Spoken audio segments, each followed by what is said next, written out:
Assalamualaikum yang terhormat para subscriber, para viewer, para likers. Tanpa Anda semua, saya nggak semangat. Teman-teman, kesombongan diri, gengsi, itu disinyalir, diduga, bahkan diduga keras. Itu menutup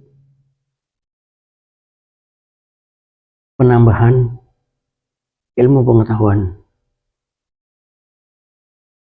Mengapa? Ini sudah terbukti sejak zaman dulu kala. Sejak zamannya para ilmuwan-ilmuwan. Contohnya Galileo Galilei dan lain-lain. Banyak temuan-temuan yang akhirnya diakui setelah para ahli yang senior itu meninggal. Bahkan sampai 300 tahun baru teori-teori yang terbaru itu ternyata benar adanya. Seperti teori bumi mengitari matahari atau matahari mengitari bumi. Teman-teman, janganlah kita pelihara gengsi kita. Janganlah kita semata-mata melihat orangnya, tapi tidak melihat apa yang dibicarakannya. Ungzur makola wala tangzur mankola. Jadi perhatikanlah apa isinya yang dibicarakan, tapi jangan perhatikan siapa yang membicarakan. Seandainya seseorang yang di bawah Anda, entah kekayaannya, entah gayanya, atau jabatannya, menyampaikan suatu hal yang secara objektif bisa diterima akal dan logika serta ilmu pengetahuan, kenapa tidak itu kita dengarkan? Walaupun orang itu adalah berpangkat tinggi, seorang presiden sekalipun, tapi kalau kata-katanya tidak masuk akal, tidak bisa dimasukkan ke dalam ilmu pengetahuan, tidak ada dasar hukumnya, maka itu berarti yang dibicarakan tidak ada artinya. Saya mau cerita, Mr. C itu suatu hari diangkat oleh manajemen menjadi kepala divisi baru. Kepalanya baru, divisinya juga baru. Namanya divisi Research and Development. Nah, karena ini divisi baru, maka Mr. C ini bingung. Dia nggak tahu apa yang dilakukan. Sehingga dia sowan ke ruang direktur utama. Nah, kebetulan direktur utama itu ruangnya bentuknya L. Jadi pada saat Mr. C datang dari pintu, itu Dirut sedang dengan sekretarisnya di mejanya. Sementara ruang tamunya adalah di sisi L-nya. Nah, ketika Mr. C datang, Assalamualaikum, waalaikumsalam. Kemudian si Dirutnya langsung menemuinya. Lah, sekretarisnya yang namanya Mr. W, Mrs. W, ini tidak muncul sehingga tidak terlihat. Nah, apa yang disampaikan oleh Dirut adalah begini.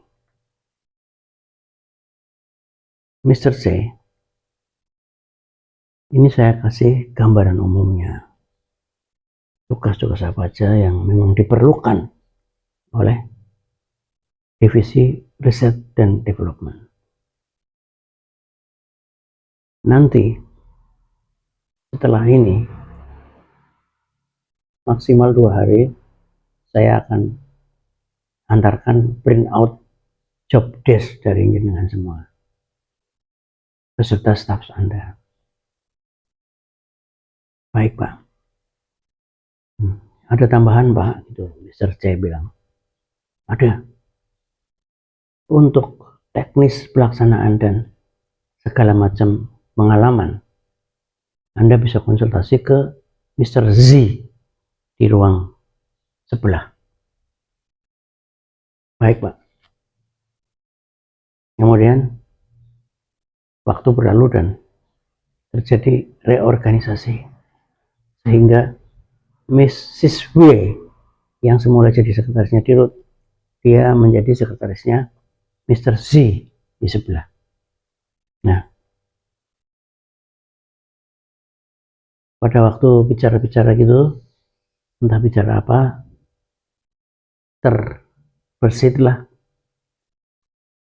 masalah research and development, dan Mr. C-nya mengetahui bahwa Mr. Z ini punya pengalaman tentang research and development. Mrs. W tanya, Pak, Mr. C pernah kesini Pak membicarakan ini. Nah, Mr. Z pun dengan tenang bilang tidak pernah Mr. C itu mampir ke ruangan saya. Kagetlah Mrs. W. Nah teman-teman, padahal sudah direkomendasikan oleh Dirut bahwa Mr. Z adalah orang yang paling tahu mengenai research and development. Jadi hati-hati, sekali lagi, apabila Anda ada beban moral, ada beban mental, melihat orang yang lebih miskin dari Anda, melihat orang yang lebih sederhana dari Anda, tapi dia punya ilmu, punya pengalaman, punya keagamaan yang baik, janganlah membawa gengsi itu beserta Anda. Nanti Anda akan celaka. Anda akan tidak bisa maju. Karena ilmu itu ada seperti air. Jadi akan bisa turun ke bawah aja, mengalir ke bawah. Jadi ketika Anda ego Anda naik, ketika Anda gengsi Anda naik, itu seketika pintu itu tertutup untuk ilmu pengetahuan. Terima kasih. Assalamualaikum warahmatullahi wabarakatuh.